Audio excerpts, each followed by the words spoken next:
تاریخ کا ایک انتہائی اہم دن تھا، اور وہ اس لحاظ سے کہ پچھلے 30 سال سے اس اسمبلی کے ممبران جو ہیں جو بھی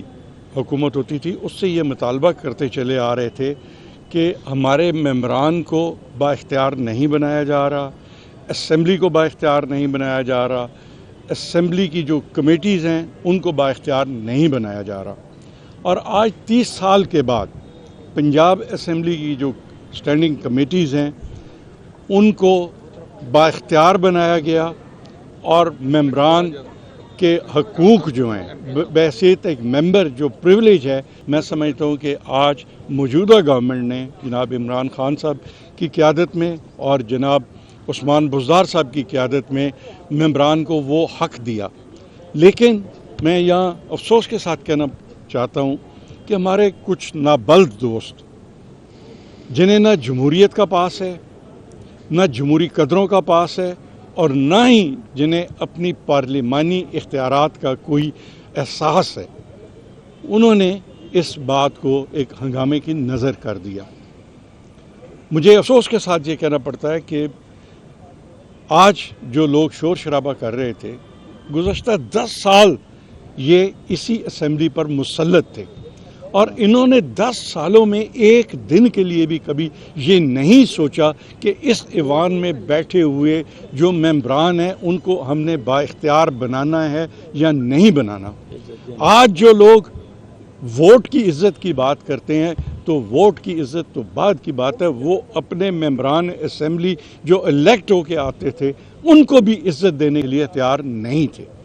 آج پہلی بار میں سمجھتا ہوں کہ وزیر اعظم پاکستان اور وزیر اعلیٰ پنجاب کی ہدایت پر ہم نے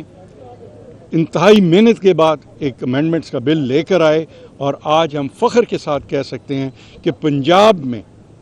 اس اسمبلی کو، پنجاب اسمبلی کو بااختیار بنانے میں جو ایک کمٹمنٹ تھی پرائم منسٹر آف پاکستان کی، وزیر اعلیٰ پنجاب کی اور اسپیکر پنجاب اسمبلی کی، آج ہم نے اس کمٹمنٹ کو پورا کیا ہے۔ میں دعوے کے ساتھ کہہ سکتا ہوں کہ وہ لوگ جو شعور رکھتے ہیں اور جو جمہوری اقدار پر یقین رکھتے ہیں، اگر آج ان سے پوچھا جائے تو وہ یقیناً حکومت کے اس فیصلے کو ایک میں سمجھتا ہوں کہ مثبت انداز سے دیکھتے ہیں اور حکومت کی تعریف کرتے ہیں۔ دوسری بات میں یہاں یہ کہنا چاہتا تھا کہ آج اسمبلی نے ایک اسٹینڈنگ کمیٹی کی ریکمنڈیشنز جو ہیں ان کو اپروو کیا، اور وہ ریکمنڈیشن یہ تھی کہ جو حکومت پنجاب نے اور جو وفاقی حکومت نے گندم کی قیمت مقرر کی تھی اس میں اضافے کی ریکمنڈیشنز آئی تھی۔ آپ نے دیکھا کہ چونکہ ہم اپنے کسان کو امپاور کرنا چاہتے ہیں، کسان کی جو معاشی صورتحال ہے اس کو بہتر کرنا چاہتے ہیں، ہم کسان دوست حکومت ہے ہماری، اور ہم نے وہ ریکمنڈیشن جو کمیٹی کی آئی ہم نے ان کو اپوز نہیں کیا، اور وہ ریکمنڈیشنز ہم نے صوبائی حکومت کو بھی بھیجی اور وفاقی حکومت کو بھی بھیجیں گے۔ لیکن اپوزیشن کے ایک ممبر، مجھے انتہائی افسوس کے ساتھ کہنا پڑتا ہے کہ جو تمام جمہوری روایات جو ہیں اس سے نابلد ہیں، انہوں نے کہا جی کہ آج ہم نے وفاق کے فیصلے کو مسترد کر دیا۔ تو میں وضاحت کرنا چاہتا تھا کہ ہم نے وفاق کے فیصلے کو مسترد نہیں کیا، بلکہ ہم نے وفاق کو اور حکومت پنجاب کو سفارشات بھیجی ہیں کہ گندم کی قیمت میں اضافہ کیا جائے۔ میں سمجھتا ہوں کہ بحیثیت ایک کسان کے، بحیثیت کسان دوست گورنمنٹ کے، گندم کی قیمت کچھ بھی مقرر ہو جائے، ہم کسان کے مفاد کے لیے، کسان کی بہتری کے لیے ہمیشہ اضافے کی بات کرتے رہیں گے۔ دوسری بات میں جو عرض کرنا چاہتا تھا کہ یہاں پر کسانوں کے جو ایک احتجاج تھا اس حوالے سے بات کی گئی، اور مجھے بہت افسوس ہوا کہ جو لوگ حقائق سے ناواقف ہیں وہ اسمبلی کی ایوان میں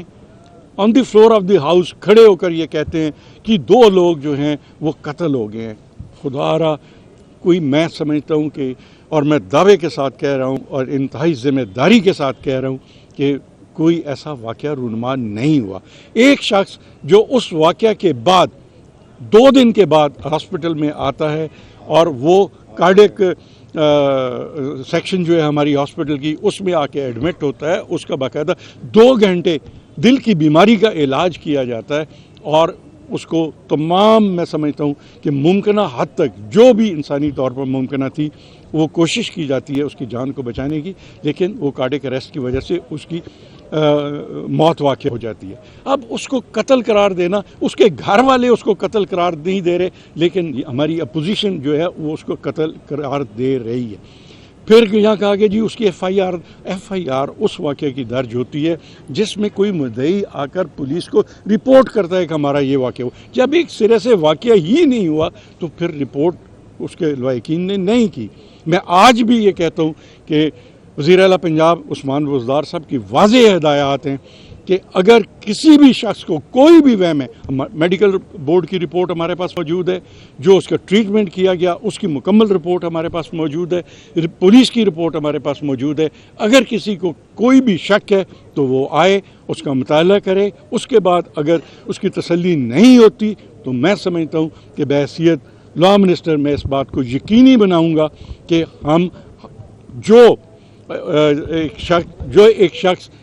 جس کی موت واقع ہوئی اس کے خاندان کی تسلی ہمارا فرض بنتا ہے۔ ہماری حکومت ایک جمہوری حکومت ہے اور ہم انشاءاللہ تعالیٰ ان کی تسلی کے لیے تمام اقدامات جو ہیں وہ اٹھانے کے لیے تیار ہیں۔ آخری بات جو میں آپ کی خدمت میں عرض کرنا چاہتا تھا کہ یہاں پر فلور پہ آپ نے دیکھا کہ تمام جمہوری جو اقدار ہیں ان کو پامال کرتے ہوئے جس طرح نعرے بازی کی گئی، تو میں اس میں ایک سوال کرنا چاہتا ہوں کہ یہاں ووٹ کو عزت دینے کی جو بات کی جاتی ہے، یہاں کہا جاتا ہے کہ مجھے کیوں نکالا۔ یار خدا کے لیے اس قوم کو یہ تو بتائیں کہ آپ کو نکالا کس نے ہے؟ آپ کو سپریم کورٹ نے نکالا ہے، آپ کو سپریم کورٹ نے چور قرار دیا ہے، سپریم کورٹ نے آپ کو نااہل کیا ہے، اور کس وقت نااہل کیا ہے کہ جس وقت اس ملک میں آپ کی حکومت تھی، اور یہ آپ پہلے ایک ایسے وزیر اعظم تھے کہ جن کو بحیثیت وزیر اعظم سپریم کورٹ آف پاکستان نے چور قرار دیا۔ آپ نے اس فیصلے کو تسلیم کیا، اس کے بعد وزارت عظمیٰ کے جو الیکشن ہوئے آپ کی جماعت نے اس میں اپنا نمائندہ منتخب کیا، اور اس کے نتیجے میں شاہد خاقان عباسی جو ہیں وہ وزیر اعظم منتخب ہو کر آئے۔ اور میں انتہائی افسوس کے ساتھ یہ کہنا چاہتا ہوں کہ نون لیگ کی اس کے بعد 1 سال اس ملک میں حکومت رہتی ہے، 1 سال پورا گزرا ہے ان کا، اور اس دوران یہ چور کو نہ تو بری کروا سکے نہ ہی اس کو جیل سے باہر لا سکے۔ اور اب جس شخص کے یہ نعرے لگاتے ہیں وہ واحد ایک سیاسی لیڈر ہے، میں سمجھتا ہوں کہ جس کو عدلیہ نے پہلا فیصلہ نااہلی کا سپریم کورٹ آف پاکستان کا تھا، آج اس کو مفرور قرار دینے کا فیصلہ جو ہے وہ بھی اعلیٰ عدالتوں کا ہے۔ اور آج اگر اعلیٰ عدالتوں نے ان کو مفرور قرار دیا ہے تو یہ کون سے آئین کی آپ بات کرتے ہیں، کون سے قانون کی بات کرتے ہیں کہ جو شخص سپریم کورٹ سے نااہل، چور ڈکلیئر،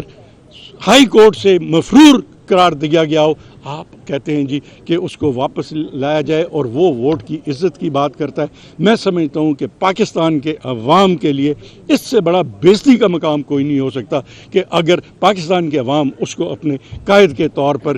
اس کی بات کریں۔ میں